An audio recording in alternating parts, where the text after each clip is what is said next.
غلام بنا دیے گئے حق کی تلاش میں، لیکن کسی نے کہا ایسی غلامی پر ہزاروں آزادیاں قربان جو محمد عربی کے قدموں میں لا کے ڈال دے.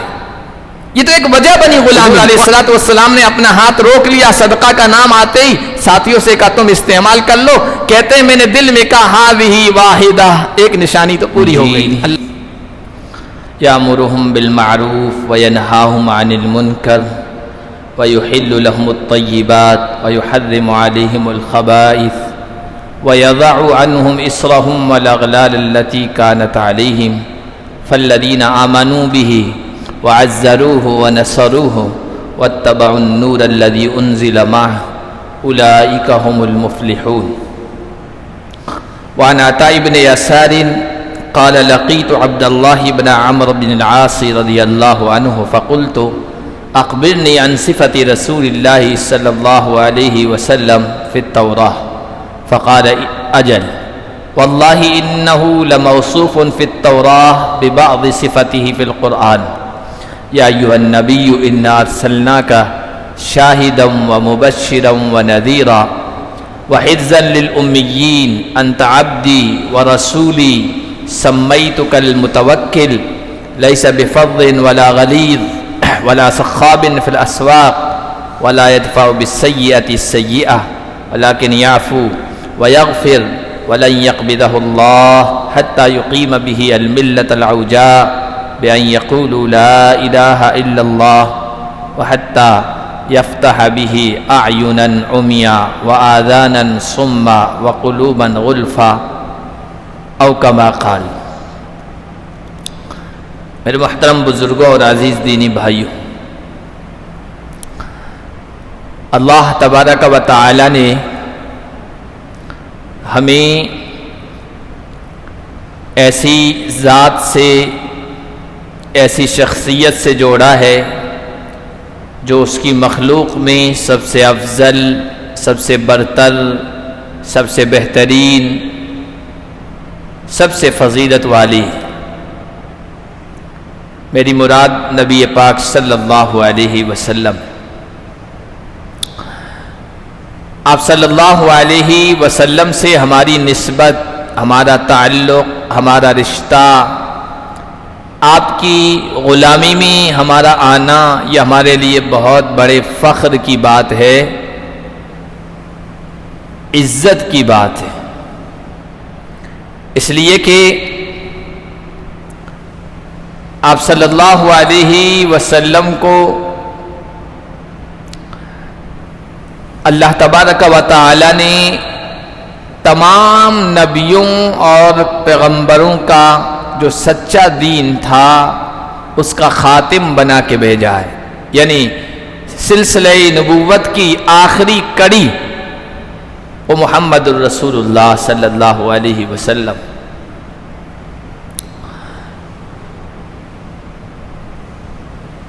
جن کے آنے کی خبر اللہ تعالیٰ نے ہر وقت کے نبی و پیغمبر کو دی، ان سے عہد بھی لیا، اپنے اپنے زمانے میں تم نبی بنائے جاؤ گے، لوگوں کو میری طرف بلاؤ گے، پھر آخری نبی آئے گا، تم سب کو ان پر ایمان لانا ہے، اور جس کے زمانے میں آ جائے تو پھر اس کی مدد کرنا ہے، اس کا مددگار بننا ہے. لَتُؤْمِنُنَّ بِهِ وَلَتَنْصُرُنَّهُ.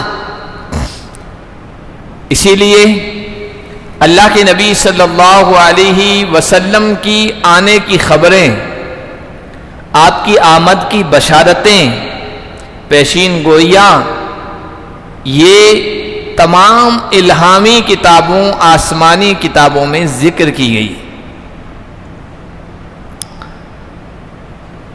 خطبے میں نے جو آیت پڑھی اس میں اللہ نے یہی فرمایا ہے الذین یتبعون الرسول النبی الامی الذی یجدونہ مکتوبا عندہم فی التوراۃ والانجیل. حضرت موسیٰ علیہ السلام نے کہا تھا اللہ میرے لیے، میری قوم کے لیے خصوصی رحمت، مغفرت عطا فرما دیجیے. تو اللہ تعالیٰ نے کہا میری رحمت تو یوں تو سب پر ہے، تم پر بھی ہے، تمہاری قوم پر بھی ہے، لیکن فَسَأَكْتُبُهَا، خصوصی رحمت تو میں ان کے لیے لکھوں گا، خصوصی رحمت کا تو فیصلہ ان کے لیے کروں گا جو تقوی اختیار کرتے ہیں، جو زکوٰۃ ادا کرتے ہیں اور آخری نبی پر ایمان لے آئیں گے۔ وہ آخری نبی جس کا تذکرہ تم تورات میں پاتے ہو، انجیل میں پاتے ہو۔ یہ دو بڑی اہم کتابیں ہیں، پہلی آسمانی الہامی کتاب، اس لیے ان کا تذکرہ کر دیا، ورنہ ہر نبی کی زبان پر، ہر نبی کے صحیفے میں آپ صلی اللہ علیہ وسلم کے بارے میں بتایا گیا۔ اب یہ کیسے پتا چلا؟ جو حضرات سابقہ دینوں کو، پہلے دھرموں کو چھوڑ کر محمد عربی کی غلامی میں آئے، انہوں نے بتایا کہ ہماری آسمانی کتابوں میں یہ سب چیزیں موجود ہیں۔ اس کے لیے ایک واقعہ میں آپ حضرات کی خدمت میں پیش کرنا چاہتا ہوں۔ یہ واقعہ ذکر کیا گیا ہے، حدیث کی مشہور کتاب ہے مسند احمد بن حنبل رحمۃ اللہ علیہ۔ حضرت امام احمد بن حنبل اس وقت دنیا میں 4 اماموں کے فالوورز، پیروکار ہیں سب سے زیادہ۔ تو یہ سعودیہ میں جو لوگ ہیں وہ امام احمد بن حنبل کو فالو کرتے ہیں، انہوں نے جو قرآن و حدیث کی روشنی میں مسائل بتائے ہیں اس کی اتباع کرتے ہیں۔ تو امام احمد بن حنبل رحمۃ اللہ علیہ کی ایک کتاب ہے جس میں انہوں نے احادیث کو جمع کیا ہے۔ تو اس میں یہ ہے کہ حضرت عبداللہ بن عباس رضی اللہ تعالی عنہ نے حضرت سلمان فارسی رضی اللہ تعالی عنہ سے پوچھا، آپ ایران کے تھے، ایران بہت بعد میں فتح ہوا ہے، حضرت عمر رضی اللہ تعالی عنہ کے زمانے میں، آپ تک پیغام تو بعد میں پہنچا، آپ مسلمان کیسے ہوئے، محمد عربی کی غلامی میں کیسے آئے، اپنا پورا واقعہ سنائی۔ تو حضرت سلمان فارسی رضی اللہ تعالیٰ عنہ نے کہا ٹھیک ہے، میں اپنا پورا واقعہ، اپنی کارگزاری سناتا ہوں۔ کہنے لگے کہ کان ابی رجلا من اصبہان من بلاد فارس فی قریہ یقال لہا جی، میں ایران کے فارس کے علاقے اصبہان، آج بھی شہر موجود ہے، اصفہان نصف جہاں کہتے ہیں، جس نے اصفہان دیکھا اس نے آدھی دنیا دیکھ لی۔ تو اصفہان کا رہنے والا تھا، وہاں ایک گاؤں تھا جس کا نام جئی تھا، میرے والد وہاں کے چودھری، وہاں کے دینی اعتبار سے بڑے پائے کے آدمی تھے، چونکہ ان کا مذہب آتش پرستی یعنی آگ کی پوجا کرتے تھے، پارسی لوگ تھے۔ تو میرے اندر دینی جذبات تھے شروع سے ہی، تو مجوسیت میں، آتش پرستی میں، آگ کی پوجا میں میں بڑی محنت کی، تپسیائیں کی، ریاضتیں کی، اور آگ جلتی ہے ان کے یہاں، وہ آگ بجھتی نہیں ہے کبھی، مسلسل جلتی ہے، آگ کو وہ خدا مانتے ہیں، اس کی عبادت کرتے ہیں، پوجا کرتے ہیں۔ تو میں نے اتنی محنت کی دینی اعتبار سے کہ کم عمری میں اس آگ کا ذمہ دار بنا دیا گیا۔ میرے والد کو مجھ سے بہت محبت تھی، بیٹیوں کی طرح پالا تھا، گھر سے باہر نہیں نکلنے دیتے تھے، صاحب ثروت تھے، صاحب مال تھے، دولت تھی، سب کچھ تھا، جائیداد تھی، گھر سے باہر نہیں نکلنے دیتے تھے۔ جو زمینی تھی، کھیتی باڑی تھی، میرے والد صاحب خود دیکھا کرتے تھے۔ ایک دن ایسا ہوا کہ میرے والد کو گھر کی مرمت کا کچھ کام پڑ گیا، تو انہوں نے کہا کہ بیٹا میں گھر کی مرمت میں مشغول ہوں، آج تم کھیتی دیکھنے چلے جاؤ، ذرا نگرانی کر کے آؤ، نظر دوڑا کے آؤ۔ چنانچہ والد کے کہنے پر میں تیار ہو گیا۔ والد نے جاتے ہوئے میں روانہ ہو رہا تھا، مجھ سے کہا بیٹا جلدی آ جانا، دیر مت کرنا، تمہیں معلوم ہے تمہیں دیکھے بغیر میں اداس ہو جاتا ہوں، پریشان ہو جاتا ہوں، اور بے چینی مجھ پر طاری ہو جاتی ہے، اس لیے جلدی آنا ہے۔ سلمان فارسی رضی اللہ تعالیٰ عنہ کہتے ہیں میں نے ہاں بھر کر میں وہاں سے روانہ ہوا، اور راستے میں کھیتی کی طرف، اپنی جائیدادوں کی طرف جا رہا تھا، راستے میں دیکھا کہ کچھ لوگ ہیں، ایک عبادت خانہ ہے، عبادت کی جگہ ہے، گرجا تھا، عیسائیوں کا چرچ تھا، تو وہاں پر کچھ لوگ ہیں عبادت کر رہے ہیں، نماز پڑھ رہے تھے، وہ اپنی عبادت کر رہے تھے۔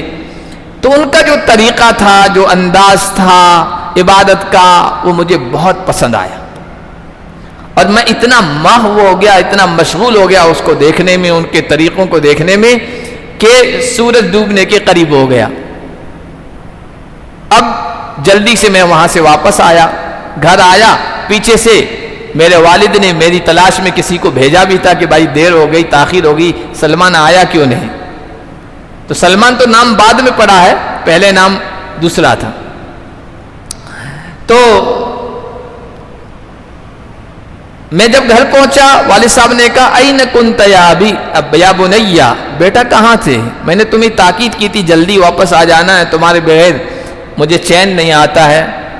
سلمان کہتے ہیں میں نے اپنے والد سے کہا ابا جان، میں راستے میں جا رہا تھا، کچھ لوگوں کو دیکھا وہ عبادت کر رہے تھے، اور ان کا طور طریق انداز عبادت کا وہ مجھے بہت پسند آیا، اور زبان پر یہ جملہ اچانک آیا واللہ انہ لخیر من دیننا الذی نحن علیہ، قسم بخدا ابا جان جو طریقہ ان کا تھا، جو مذہب ان کا تھا، ان کا جو دین تھا نا، وہ ہمارے دین سے تو بہتر ہے۔ بہرحال تو ابا کو غصہ آ گیا، ابا نے کہا کہ بیٹا ہمارے باپ دادا کا جو طریقہ ہے وہ بہتر ہے، ان کا مذہب، ان کا دین تو ہمارے دین کے پاسنگ کے برابر نہیں ہے، پاؤں کے خاک کے برابر بھی نہیں ہے، کوئی حیثیت نہیں ہے اس کی، جو ہمارے باپ دادا کا دین ہے اسی پر جمے رہو۔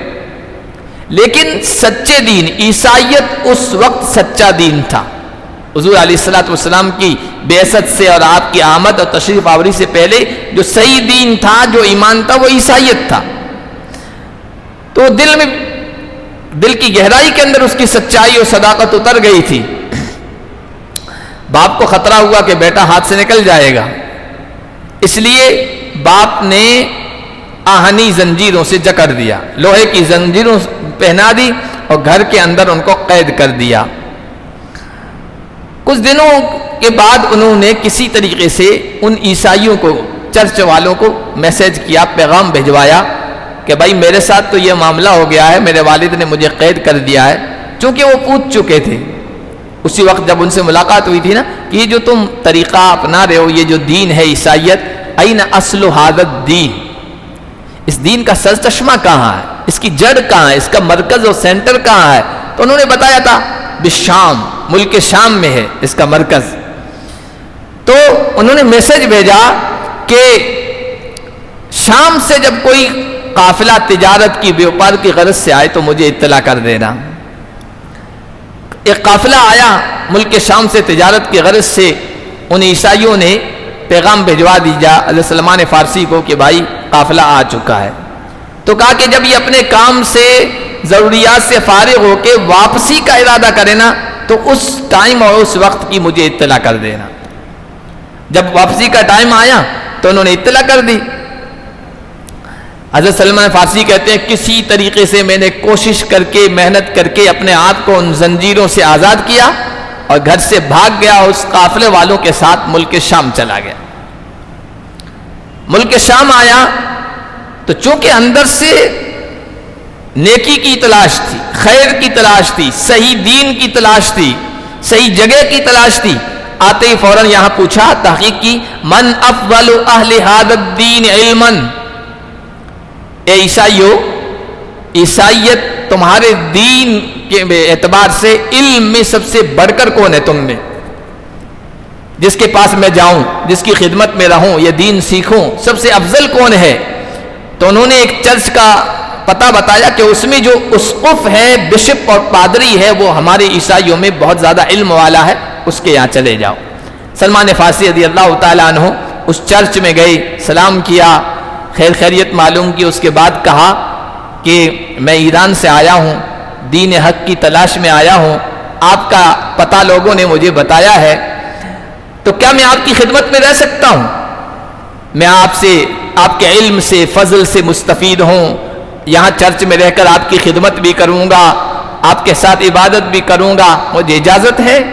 انہوں نے کہا کہ، اس پادری نے کہا ٹھیک ہے اجازت ہے، رہو۔ سلمان فارسی رضی اللہ تعالیٰ عنہ کہتے ہیں میں اس کے ساتھ رہنے لگا، کچھ دن گزرے تھے، اس کی حقیقت مجھ پر کھل گئی۔ پہلا دین حق کی تلاش میں پہلا آدمی جو ملا، پہلے آدمی کا سامنا ہوا نا، وہ بھی ڈھونگی تھا.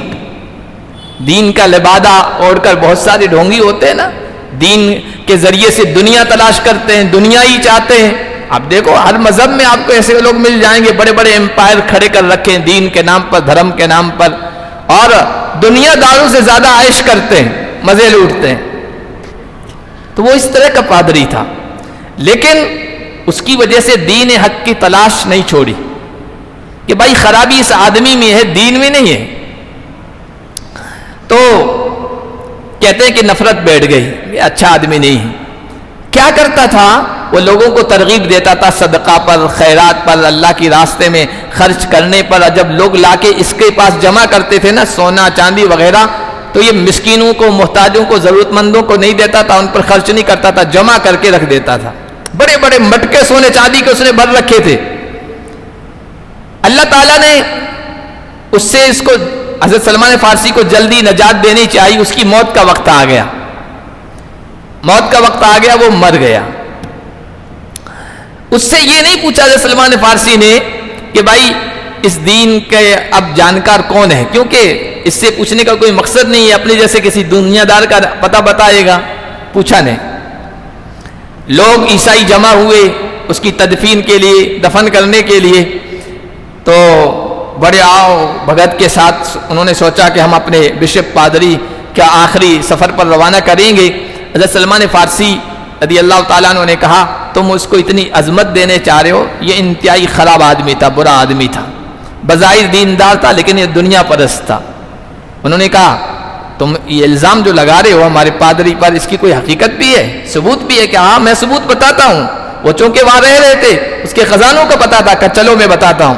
وہ لے گئے، دیکھا لوگوں نے بڑے بڑے مٹکے، بڑی بڑی سراہیاں سونے چاندی سے بھری ہوئی ہے.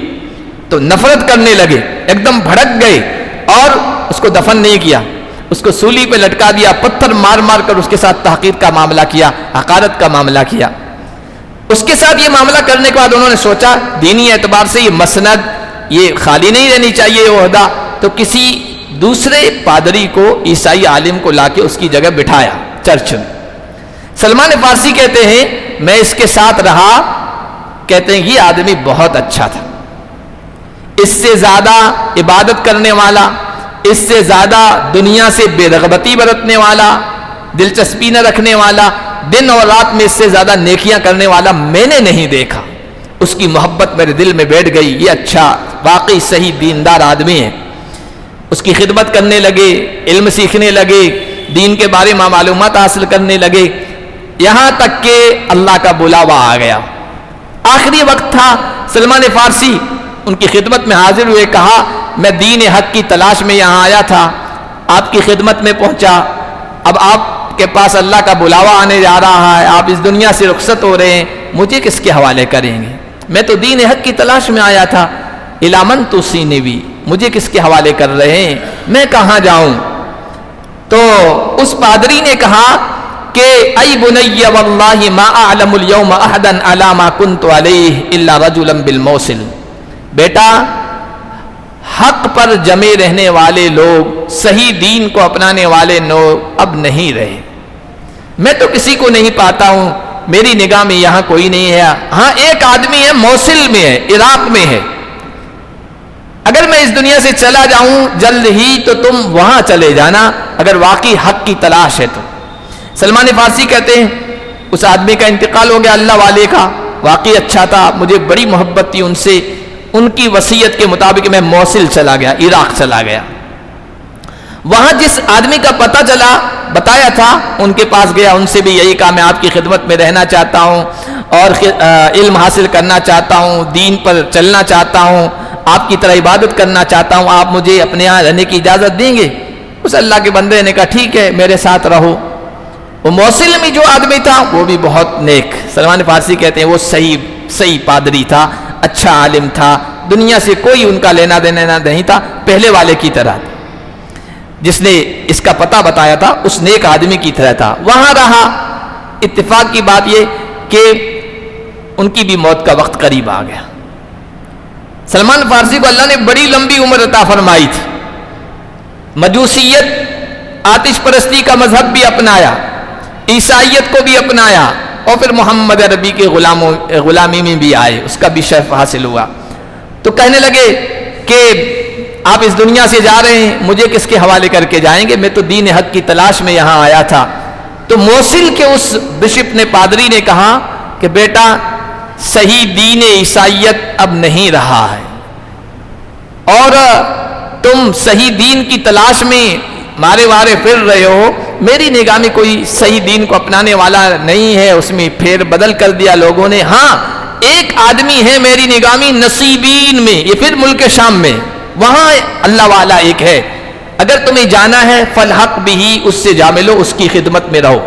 سلمان فارسی کہتے ہیں میں نے بوریا بستر اٹھایا اور نصیبین پہنچ گیا، وہاں اس سے اجازت چاہی، انہوں نے بھی اجازت دے دی، ان کے ہاں رہنے لگا۔ یہ بھی اچھا آدمی تھا، بالکل نیک صفت تھا، دنیا سے کوئی لینا دینا نہیں تھا، تارک الدنیا، دنیا سے بیزار انسان تھا۔ اس کی بھی محبت میرے دل میں بیٹھی، اس کا بھی وقت آ گیا۔ میں نے کہا الامن توسی بھی، مجھے کس کے حوالے کر رہے ہو، آپ بھی اس دنیا سے جا رہے ہیں؟ تو کہا بیٹا صحیح دین عیسائیت دنیا میں اب باقی نہیں رہا ہے، کہیں کہیں ٹمٹماتے چراغ ہیں، عیسائیت کو اپنانے والے لوگ ہیں، میری نگاہ میں تو کوئی نہیں ہے۔ ہاں ایک آدمی ہے اموریا میں، اموریا ترکی، موجودہ ترکی میں، وہاں چلے جاؤ اگر تمہیں دین حق کی تلاش ہے اور صحیح آدمی کی تلاش ہے۔ سلمان فارسی کہتے ہیں وہاں سے میں نے سفر کیا، اموریا آیا اور اس پادری کے پاس اجازت چاہی، اس نے بھی اجازت دے دی، میں اس کے یہاں رہنے لگا، کافی مدت اس کے یہاں رہا۔ اور اس دوران میں نے محنت کی، مزدوری کی، کوشش کی، دنیا کے اعتبار سے میں نے بہت کچھ حاصل کر لیا، چند گائیں، بکریاں، دنیا کا مال بھی جمع کیا تاکہ زندگی کا گزارا کر سکوں، کسی پر بوجھ نہ بنوں، تو کافی مال میرے پاس جمع ہو گیا تھا۔ اسی دوران اس اللہ کے نیک بندے کے پاس بھی موت کا پیغام آ گیا، وہ بھی اس دنیا سے جانے لگا۔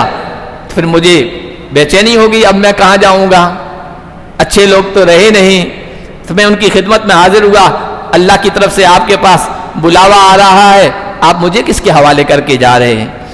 انہوں نے کہا اے بنیا، بیٹا حق کی تلاش ہے، سچے لوگوں کی تلاش ہے، تو ایسا کرو، پہلی بات تو یہ واللہ ما اعلم احدا بقی علی مثل ما كنا علیہ، جس صحیح دین پر ہم تھے عیسائیت پر، اب کوئی باقی نہیں رہا ہے، سب نے اس میں ہیرا پھیری کر دی، تبدیلی کر دی، اپنے خواہشات کے مطابق ڈھال لیا ہے۔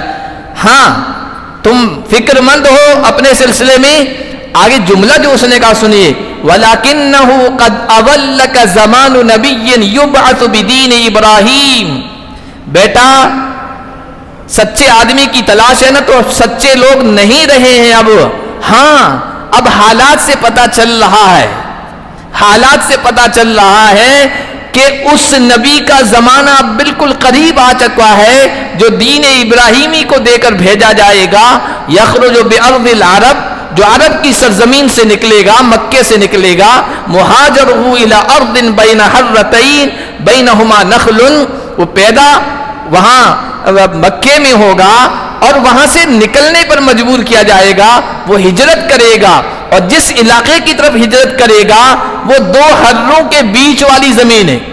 مدینہ میں آج بھی اس وقت حضور کے زمانے میں آبادی کم تھی، تو دونوں طرف کالے کنکروں والی زمین تھی، اس کو حرہ کہتے ہیں۔ وہ جو نبی ہجرت کرے گا نا، وہ شہر دو کالے کنکروں والی زمین کے بیچ میں آباد ہوگا اور وہاں کھجور کے درخت ہوں گے۔ یہ پوری نشانی بتائی، تو کہا کہ یہ تو علاقے کی نشانی بتائی ہے، علاقے کی نشانی بتائی، اس آدمی کی نشانی بتائیے تاکہ میں اسے پہچان سکوں، کہیں کوئی جھوٹا نبوت کا دعوے دار کھڑا ہو جائے، میں اس کو مان لوں، میرا ایمان بگڑ جائے۔ تو کہا بھی علامات لا تخفا، اس آخری نبی کی کچھ علامتیں ہوں گی جو چھپی نہیں رہی، کچھ علامتیں تو وہ علاقے کے اعتبار سے بتائی، ذات کے اعتبار سے اس کی ذات کے اندر کچھ علامتیں نشانیاں ہوں گی جو چھپی نہیں رہے گی۔ پھر بتایا پہلی نشانی یہ ہوگی کہ یأکل الہدیہ، اس شخصیت کو، اس نبی کو کوئی ہدیہ، تحفہ، گفٹ کے طور پر کوئی چیز دے گا، وہ استعمال کر لیں گے۔ ولا یأکل الصدقہ، صدقہ خیرات کے نام پر کوئی دے گا، اس کو استعمال نہیں کریں گے۔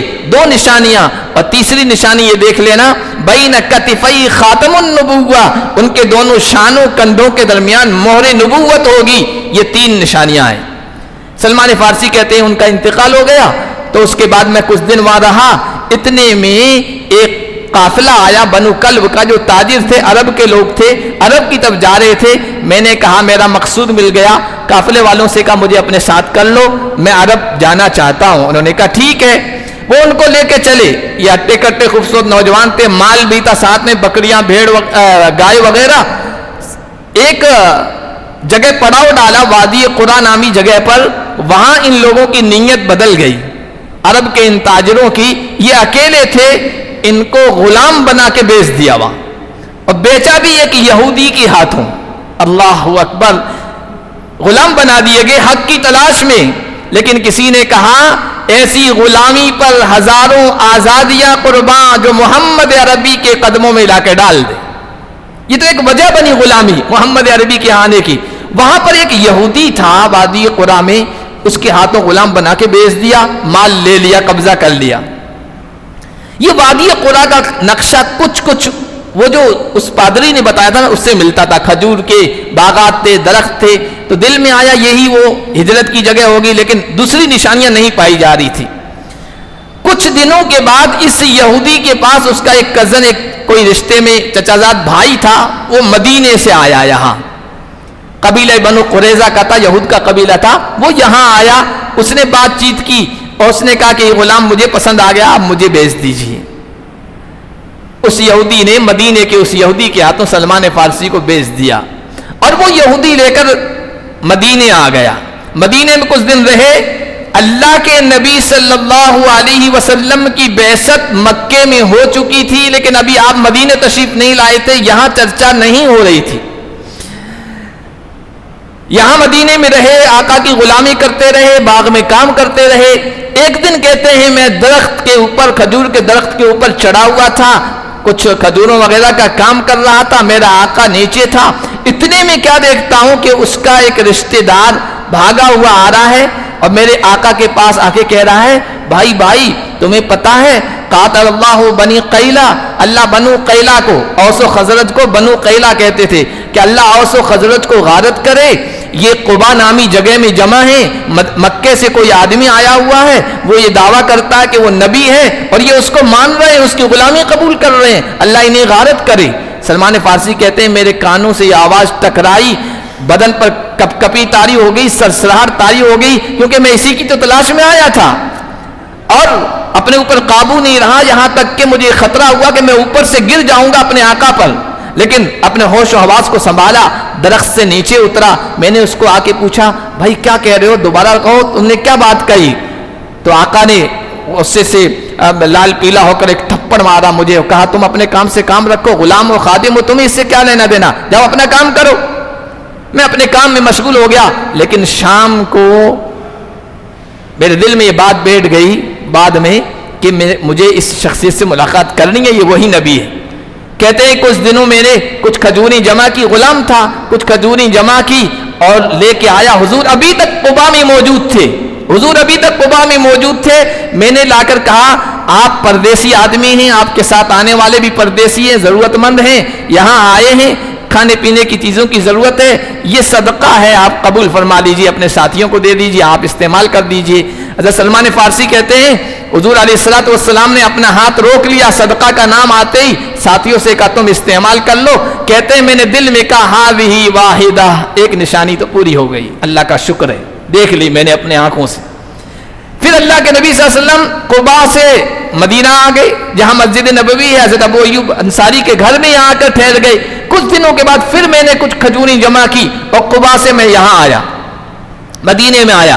حضور بیٹھے تھے, صحابہ بیٹھے تھے. میں نے آ کر کہا یہ آپ کی خدمت میں ہدیہ ہے, تحفہ ہے, گفٹ ہے میری طرف سے, آپ قبول فرما لیجئے. کہتے ہیں حضور صلی اللہ علیہ وسلم نے ایک دو کھجوریں استعمال فرمائی, پھر اپنا ہاتھ روک لیا, ساتھیوں سے کہا اب تم کھا لو. میں نے کہا ہاتان اثنتان, اللہ کا شکر ہے, دو نشانیات میرے پادری نے, آخری مربی نے بتائی تھی, وہ اس شخصیت میں نے دیکھ لی. اب تیسری کی تلاش میں تھے, واپس چلے گئے آقا کے یہاں. اور کہتے ہیں کچھ دنوں کے بعد میں آیا, میں آیا، مدینے میں آیا تو دیکھا حضور کے صحابیوں میں سے کسی کا انتقال ہو گیا تھا، بقیع الغرقد میں تھے، جہاں قبرستان ہے نا، وہاں جنازے کے ساتھ آپ آئے تھے، آپ بیٹھے تھے، صحابہ آپ کے ارد گرد آپ کو گھیرے ہوئے تھے، جیسے ستاروں کی جھرمٹ میں چاند ہوتا ہے، آپ کی یہی کیفیت تھی۔ میں آیا اور وہاں میں یوں گھوم کے پیچھے جانے لگا، اللہ کے نبی صلی اللہ علیہ وسلم سمجھ گئے، کہا سلمان اپنے شانوں سے دو شملے، دو چادریں اوڑھے ہوئے تھے نا، اپنے شانوں سے یوں چادر ہٹائی کہ سلمان یہ بھی دیکھ لو۔ میں نے دیکھا، میں لپٹ گیا حضور کی پشت مبارک سے، آنکھوں سے آنسو رواں تھے، رو رہا تھا، اپنے اوپر قابو نہیں تھا۔ اللہ کے نبی صلی اللہ علیہ وسلم نے تسلی دی، تحول سلمان آگے آؤ، معاملہ کیا ہے بتاؤ۔ پھر اللہ کے نبی صلی اللہ علیہ وسلم کو پوری یہ کارگزاری جو میں نے آپ کو سنائی، یہ سلمان فارسی نے بتائی۔ یہ بتلانا یہ مقصود تھا کہ اللہ کے نبی صلی اللہ علیہ وسلم کی امت میں ہمیں شرف ہونے کا جو حاصل ہے، اس کے لیے لوگوں نے کتنی محنتیں کی، قربانی کی، اور اللہ کہ آخری نبی صلی اللہ علیہ وسلم کے بارے میں پہلی کتابوں میں پیشن گوئیاں تھی، علامتیں تھی، نشانیاں تھی اور بھوشیوانی تھی، جس کو دیکھ کر سلمان فارسی اللہ کے نبی صلی اللہ علیہ وسلم کی غلامی میں آئے۔ پھر آگے لمبا واقعہ ہے، کس طرح غلامی سے آزادی ملی، 300 درخت کھجور لگانے کی شرط لگائی گئی تھی کہ جب یہ تیار ہو جائیں، کچھ پنپنے کے قابل ہو جائیں، تب تم آزاد ہوگے۔ اللہ کے نبی نے کہا سلمان پریشان ہونے کی ضرورت نہیں، صحابہ سے کہا سلمان کے لیے کھجوروں کے پودوں کا انتظام کرو۔ حضرت سلمان کہتے ہیں کسی نے 30 پودے کا انتظام کیا، کسی نے 20 کا، کسی نے 10 کا، کسی نے کچھ کم و بیش کا۔ اللہ کے نبی نے کہا سلمان جاؤ گڑھے کھودو اور میں آؤں تب تک پودے لگانا نہیں ہے۔ میں نے گڑھے کھودے، اللہ کے نبی صحابہ کے ساتھ آئے، صحابہ کرام کو حکم دیا، صحابہ ایک ایک پودا کر کے حضور کے دست مبارک میں دے دیتے، حضور نے اپنے دست مبارک سے وہ پودے لگائے۔ سلمان فارسی کہتے ہیں قسم بخدا 300 پودے لگے تھے، ان میں سے ایک بھی مرجھایا نہیں، جلا نہیں، ورنہ پودے کتنے لگاتے ہیں، پنپتے کتنے ہیں۔ اللہ کے نبی کے دست مبارک کی برکت تھی، سارے پودے تیار ہو گئے۔ اور کچھ چاندی کا اوقیہ کی بھی شرط لگائی تھی، وہ کسی موقع پر اللہ کے نبی کے پاس آ گئی، کہا سلمان لے جاؤ ادا کرو۔ سلمان فارسی آزاد ہو گئی، اللہ کے نبی کی غلامی میں آ گئی، اور پھر آگے بہت لمبا قصہ ہے۔ اللہ پاک ایسے نبی کی عظمت کو ہمیں سمجھنے کی اور ان کی اتباع و پیروی کرنے کی توفیق عطا فرمائی۔